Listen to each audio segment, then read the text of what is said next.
Pago hay un ranchito sobre la loma ubicado, de blanquísimas paredes y naranjales rodeado.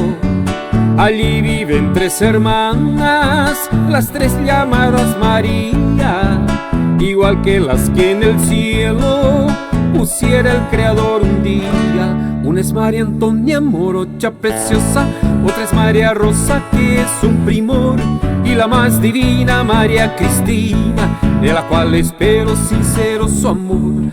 Para ella en mi canto sencillo dedico, al cielo suplico me dé inspiración, para que mis versos conmuevan su alma, llenando de calma a mi corazón.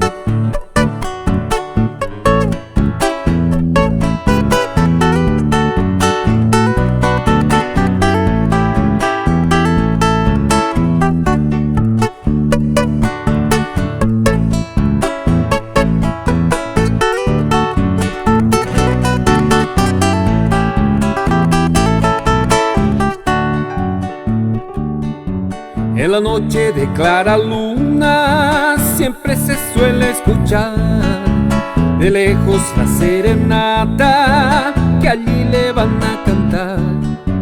Muchos allí van buscando la esperanza de un querer, pero el hombre de la suerte, el magro, ¿quién ha de ser?